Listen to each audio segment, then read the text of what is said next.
Hi, Star community. So as promised, we're going to play Libra games. We're going to do all the things Libra. Today's the second day of Libra, the sun being in Libra. And I thought that we can speak to the Libra sun sign, okay? And this also applies if your moon is in Libra, your rising sign is Libra, if you have a stellium in Libra, which is simply 3 or more planets in the sign of Libra. It also applies if you have a lot of planets in the 7th house of your chart, okay? So with Libra, we have a cardinal sign now, all right? So there is a desire to initiate and start new projects and get up off the couch and get moving, all right? So there is an energetic there of that cardinal kind of bossy pushiness that does come in with Libra. It's underneath the surface there. You'll find it. It's an air sign that we're speaking to. So now we are in the intellect. We are in the mind, okay? Libra uses its mind for everything. Librans enjoy learning new things, enjoy engaging conversations, ideas, the sharing of ideas, verbally expressing, okay? That's kind of a Libran's dream. Libra is ruled by Venus, a beautiful planet of Venus. So there is an interest in relationship and love and collaboration and partnering. But because it's an air sign, it's almost like the idea of love or partnership, the idealization of that, the thought of being in the perfect romantic partnership, or the thought of love, or the thought of that engagement of romance is almost more prominent than the heart emotion of it a lot of times. The pursuit, right? The feeling of the draw of relationship to them. So Venus rules Libra. Venus also rules Taurus. With Taurus, Venus shows up in a very earthy way, right? Because Taurus is an earth sign. So Venus shows up in very sensual, physical body sort of a way. But with Venus ruling Libra, it shows up more in the intellect, right? So again, the idea of love, the idea of romance and relationship, the thought of love and romance, okay, is very intriguing to them. And it could be a big pursuit this lifetime for them. Venus also rules all the beautiful things. So there is this aesthetic pursuit or interest that comes in with Libra as well. You know, beautiful surroundings, jewelry and fresh flowers and color schemes and, you know, all the beautiful things. Aesthetics really matter to them. It could affect their well-being, you know, how they feel in the moment, the aesthetics of a room, how they portray themselves as well, how they dress themselves up, you know, that all really matters to Libra. It affects their core, their well-being. So Venus also rules things like music and art. So those are a big draw to a Libran person, although it's the thought process on how the music or art was created, or what went into making that piece of music or that piece of art, the lyrics, the meaning, how does it engage their mind, right? Because we're all in the mind with Libra. Even though Libra is a very heart-based sign, we have to remember it is an air sign, so we tend to flow up into the mind more of the time, you know.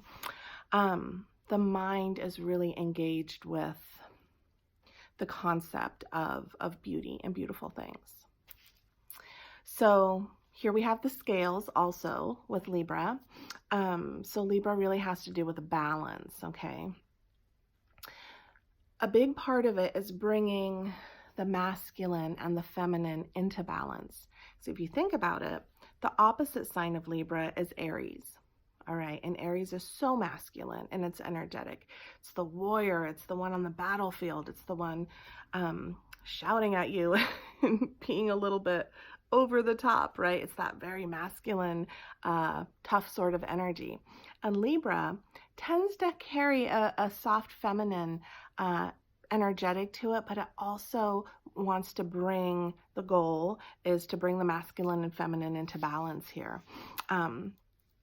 So you'll notice that male Librans, they do tend to carry this touch of femininity to them. There's a softness to them.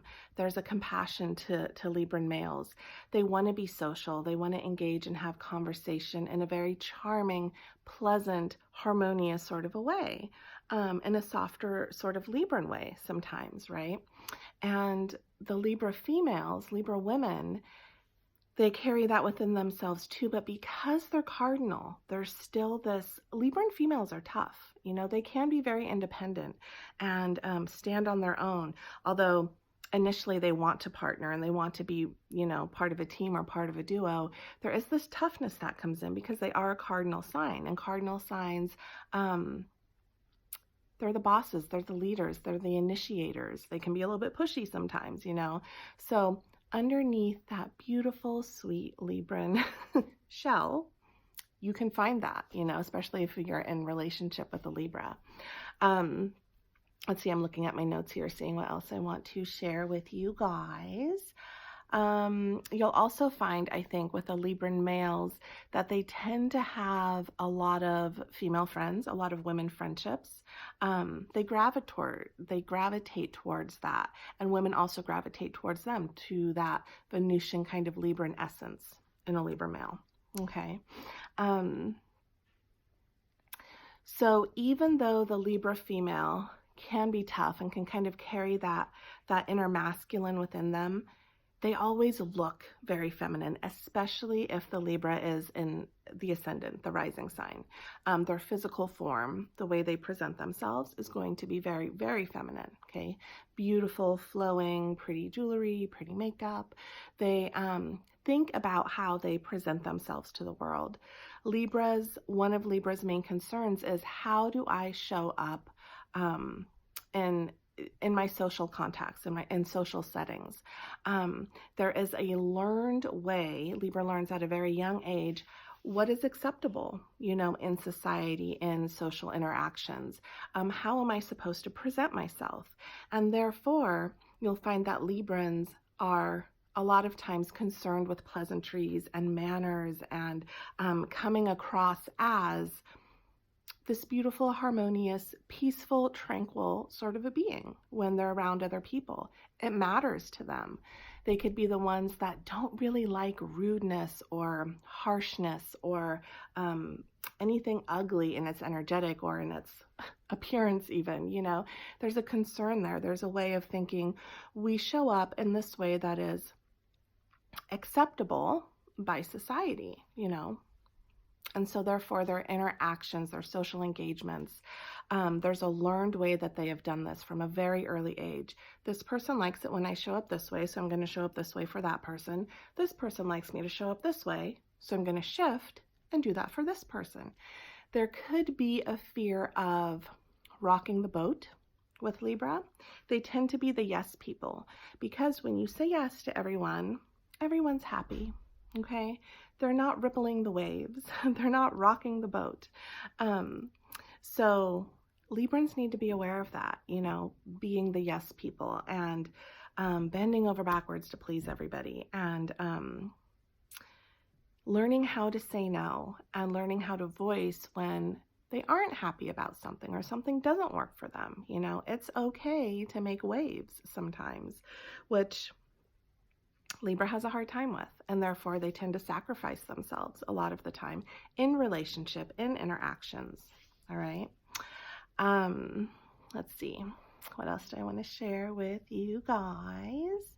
You know, Libra is, because it's an air sign, because it's a very social sign, there's a lightness that comes with Libra. There's a breeziness, great sense of humor. They love to be around people mostly.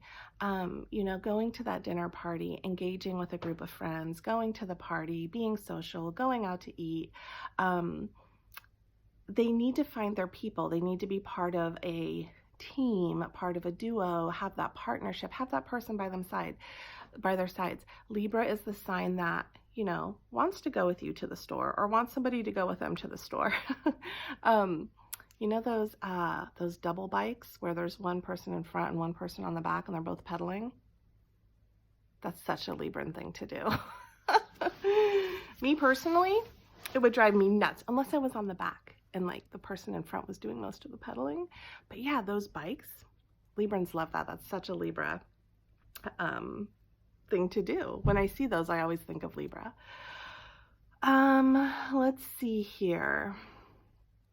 You know, because they are the scales, there is this ability to see both sides of the coin, to have to understand both viewpoints, right? There's an understanding of their point of view and the other person's point of view.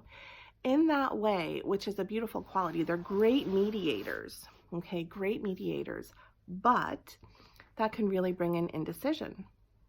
They have a hard time making a decision because once they grab onto something, they always think, well, what if I went that way? What if that, you know, what if that was my choice? And what would that be like over there?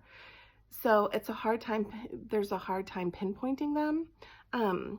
You'll notice if you ask a Libran where they want to eat for lunch, what restaurant, I mean, the possibilities are endless and they're never gonna find a place. Or when they pick something on the menu, they'll be reading that menu over and over and over again. I think I've mentioned my mom is a double Libra, yes. So I'll share a couple stories about her. Grocery shopping with her. Going in any kind of a store with her where she has to pick something out. Oh my God, it's my worst nightmare.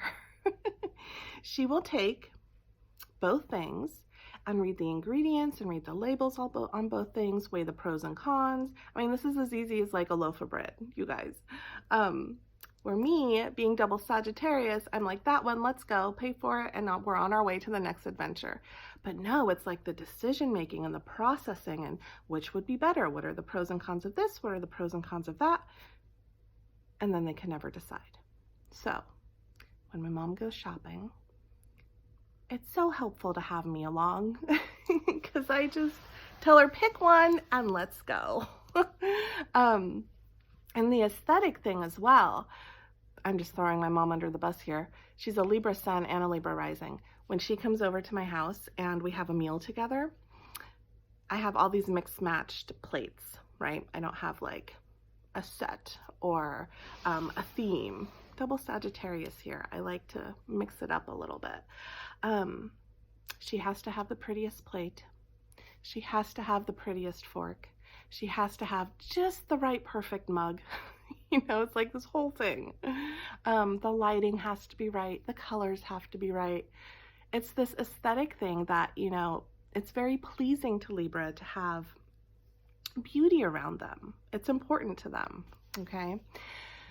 Let's look at the shadow side of Libra because I like to look at the light side and the shadow side of everything. I really believe that there is a shadow side to all the good things and a light side to all the bad things. So the shadow side, ruled by Venus. There could be vanity with Libra. There could be a shallowness with Libra. They're very flirtatious, which is beautiful to watch them in action, unless you're with them and they're flirting with everybody in the room, you know, unless you're really, really, really secure in your relationship. But with that flirtation, they can hurt some people along the way, you know, because sometimes there's no emotional attachment there in their flirtations. They're doing it because it's fun, because it's human interaction. And oops, am I flirting with you? I didn't realize I was flirting with you, you know. When the other person falls head over heels in love and Libra stays in the mind, in the intellect, you know. They didn't mean anything by it. It was just for fun, you know. That could come in with the shadow side of Libra. They can be non-committal. I tend to see this in the Libra men more so than the Libra women, again, depending what else is in the chart. Hard time sticking to things, you know, because they flit from one thing to the next. That's their social engagement. That's how they vacillating, you know, from one thing to the next. They can be afraid of emotions. So they tend to stay in the logic and in the head rather than dropping into the feeling body, the emotional body. They are the ones who could sometimes speak to emotions, talk about how they're feeling, with forgetting to feel how they're feeling, okay, because they bring it all up into the mind and intellectualize those feelings. They could be over-focused on the other at the expense of the self. You know, Libra is a very other-oriented sign. Are you happy? How does this make you feel? How does this affect you? Instead of turning it on themselves and checking in with themselves first. So in that way, there could be a danger of being very focused on the other and forgetting about the self. Sometimes they could be so concerned with peace and harmony that they lose their assertion. They lose that ability to speak up for themselves if something isn't working for them, if they're unhappy about something. As long as the other person's happy, as long as there's peace, they're going to keep their mouth shut. Okay, they can lose that assertion sometimes because there is this just an over focus on the other person. Passive, you know, tending to be a little bit passive. Let's see what else here. They can, you know, sometimes people say that Librans have this sort of fake quality, and I think where that comes from is a lot of times there's this mask that they wear because there's an expectation of how they present themselves, how they show up in the world, show up with their friends, right? Show up in society. So they can put on this mask of pleasantry and sweetness and doing all the right things, saying all the right things, making all the right gestures, and it can come across as a little bit phony sometimes, a little bit fake, because even if that's not how they're internally feeling, they were taught that this is the way we present ourselves in public, so they keep that appearance up, okay? Sometimes they can kind of stuff down or deny anger or rage, because that's not pleasant, that's not nice, okay? That would be, you know, an awareness to have too if you have a lot of Libra in your chart. The expression of that, the healthy expression of that, right? Moving across the chart into Aries, because Aries has no problem expressing anger and rage. So what's the healthy way to express that? That could be a lifelong Libra lesson too, a big journey for them. They could kind of turn away from negativity or sweep things under the rug because, again, it's not nice, right? But in reality, there's a dark side to everything. Things are negative in our life, and to be able to like shout when you're angry or point to the negativity so that it can transform and change is really big, instead of sweeping it under the rug or brushing it aside or being the yes person, those sorts of things. So those are some of the shadow sides of Libra that can come in, the low road of Libra. So I hope you've enjoyed this little piece of Libra, and I did read your comments on all the Libra things you want me to share this Libra season this month until, I think we're going till about October 22nd. So that'll be fun. I'll bring in more and more Libra stuff. I was thinking of also sharing Libra sun sign with each of the moon signs. So if you're a Libra with an Aries moon, this is what it's like. If you're a Libra with a Taurus moon, this is what it's like. If you're a Libra with a Gemini moon, this is what it's like. That would be really fun. So again, you can find all the certified astrologers on Deborah's website, deborahsilvermanastrology.com. You can click under Work With Me on the top of her website, and then all of us are there under certified astrologers. There's 12 of us, and there's a little blurb about each of us. And if you're ever looking for a reading, you can find us there and pick one that you might resonate with. They're all really great astrologers. So I hope this Libra 20-minute Libra video gives you some insights, inspires you, helps you understand yourself or your Libran loved one. And yeah, let me know what else you guys want to talk about Libra-wise. I'm happy to do it. Okay, enjoy your day.